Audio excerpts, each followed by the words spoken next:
the theme of international assistance, speak to Michael Capponi, who's the president of a Global Empowerment Mission, and he joins us from Kiev. Michael, thank you so much for your time. In your experience, what are the challenges in terms of getting aid, getting it quickly and getting it to the right people?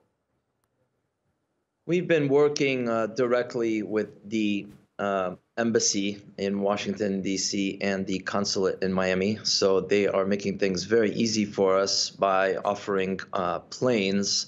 So we have large warehouses in Florida that have thousands and thousands of pallets of everything that's pre-packed and ready.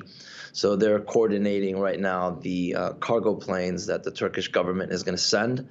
And then when that aid is loaded, which is pretty big scale, it'll be a $10 million initial commitment from our organization, say 500 pallets, 50 trucks worth of supplies.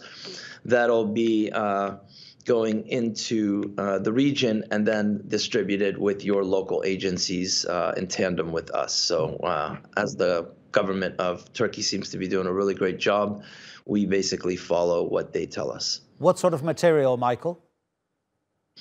We're talking about anything from food, hygiene, blankets. The list you guys just aired is a very good list, actually, and I'm very happy to see that you guys are that stat-oriented.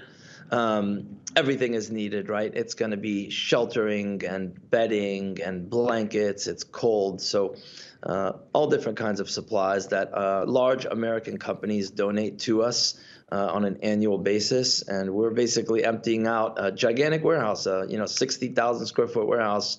We're taking about half of the whole warehouse and putting it on your Turkish planes and sending it over.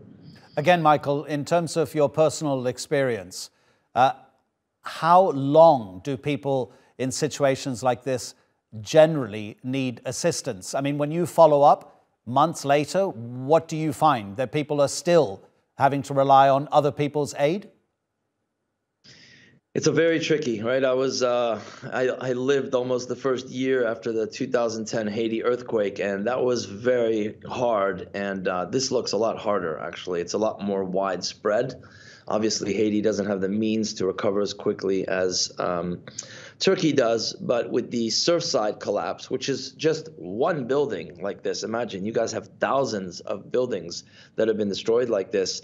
The recovery efforts in Miami alone, you're talking about, first you have this search and rescue phase, then you have the sustain the people into their next phase, then you have temporary housing, then you're going to go into, they have to find a new life and they have to get back on their feet and they have to find new homes.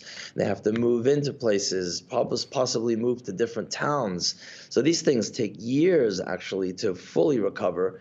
But we're going to be here. We're going to set up the proper infrastructure. We already have a team on the ground since day one. We were there the first day already. And, it's a lot of work. It's a lot of work, a lot of money, and a lot of dedication to be able to do this. I'm here doing this story. I'm in Kiev right now. We've been, nonstop on just Ukraine assistance here since February 25th. I had to move to Kiev for this. And, and I do want to state, the people of Ukraine are very grateful for Turkey and, what Turkey's done with trying to get the food, out of there. It's such an important thing. And everyone here on our Ukraine team is really praying and sending as much help and hope for Turkey's recovery. Yes, it's quite incredible that Ukraine, in the middle of the conflict that's happening there, is offering Türkiye assistance to deal with the fallout of these two earthquakes. Just finally, Michael, could you just give us a reflection on how important healthcare is, not just today, but for the next few months in the affected areas? Yeah, because, the water supply is going to get polluted. There's all kinds of, diseases that are going to be born from that. So, cleanliness is so important. We will definitely be sending as much sanitary products as we have available right now. We're also sending product from our Polish headquarters in Warsaw. So we have, a multi-faceted recovery going for Turkey. But you will get through it, and we will do as much as we can. Yeah.